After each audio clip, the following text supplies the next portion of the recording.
A very good afternoon to all of you. So today I am continuing on the problem because the core issue remained the same, that how the coordinate system play a very important role in solving problems of EMFT. Okay, so let's see this problem. This is DL85. I had already discussed. Now this R was creating a problem. So just have a look at this. Look at this R. This is R. Now if you want to break this R into X, okay, into rho and Z, okay, in rho and Z, clear? This is rho and this is Z. If you want to break this problem into rho and Z, then what we will do? This is of utmost importance right now, that how we are going to break this thing. Okay, so without wasting any more time, I would like to say that simply, look at this. This is R. If you take the projection of R on rho, then you will get what we call as minus A along a rho. And when we take the projection of R along Z, it means along this direction, in this direction, then we will get Z. Okay, so this can be written as minus A into a rho plus H into Z. I think this is quite clear, very easy to understand. Minus A rho plus H into Z. Okay, AZ. Once this is obtained, then we have to get AR by R square, that is unit vector upon R, that is the unit vector upon R square. Or how we can write this AR, the unit vector. This can be written as R upon mod of R. So this becomes R vector upon R cube, that is minus A. R is minus A rho plus H AZ, and R cube is A, because R is under root A square plus H square. So R cube becomes A square plus H square. Clear?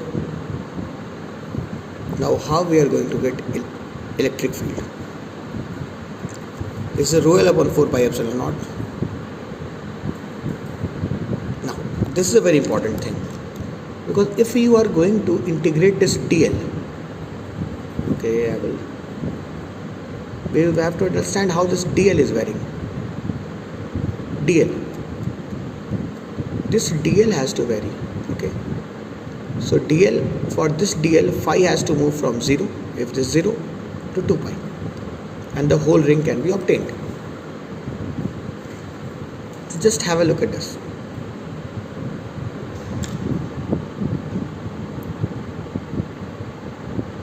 Just look closely to this integral, that is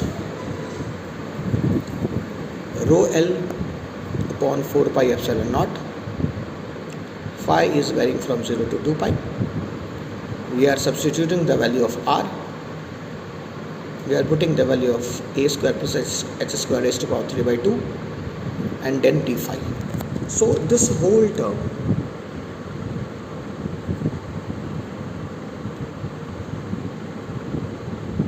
this will come out. Yes, this will come out for sure, and this will give us E. Is it clear or not? This will come out of the integral.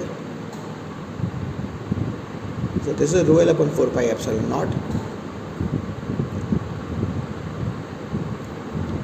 Now have a look at this. H square plus A square raised to power 3 by 2. This is quite clear. Okay, and now we have to go to look at the condition of symmetry, that all the A rho, okay, all the A row contributions will add up to 0. Why? Have a look at this.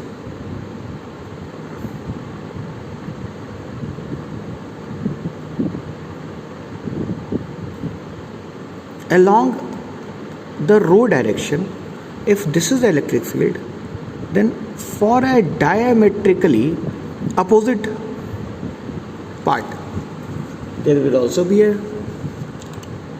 electric field.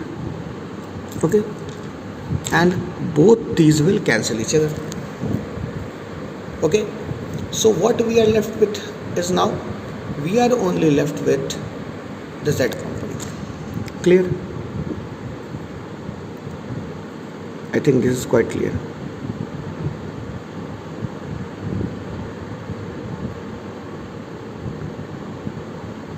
Okay, so now minus a arrow hz ad phi. So this term, this particular term, this term will have no role, so we are only left with haz. So if we integrate this haz, this whole is independent of phi, so we can take this out of the integral. So d phi will be integrated from 0 to 2 pi. So this will give you 2 pi, cancels out, so we are left with 2 epsilon naught as required. So this was what was required to be proved. Now have a look at this dE by h dh. Rho L by A 2 epsilon naught. This is correct. H square plus A square. This is also correct. Quite clear. Now have a look at this part. This is an interesting part. If we differentiate this expression with respect to h, okay, if we are going to differentiate this expression with respect to h, then we are going to get this part, this expression, what we will obtain. Now we will equate this to 0. That will give us a square minus 2h square equals 0. H is plus minus a by root 2. So at h equals to plus minus a by root 2, the electric field will be x. Clear? Now if the charge is universally distributed, so we can take the circumference as 2 pi a, that is the circumference. The charge value is q, so rho L becomes q upon 2 pi a. Clear? Once it is obtained, we can get E. E is very easy to obtain. That is QH upon 4 pi epsilon naught h square plus a square raised to power 3 by 2. Clear? Now as a is tending to 0, because a will go to 0. So this was asked in the C part. Have a look at the C part.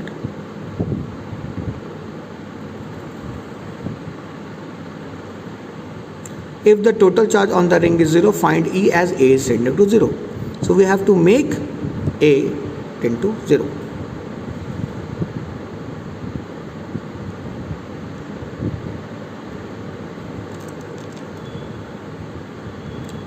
So automatically rho L becomes q upon 2 pi a for the uniformly distributed system. Now we have to obtain E, that is nothing but QH, because rho L is this thing, QH upon q upon 2 pi a. So now we will make a equals to 0, so E becomes this. So generally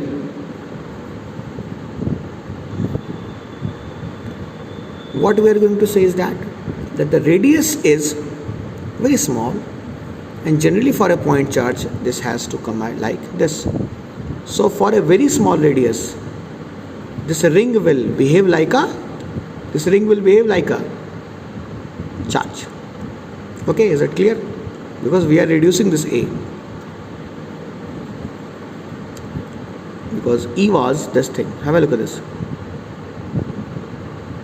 E was this part, rho L AH, this thing. So rho L upon 2 pi a will become q. Be very particular about it.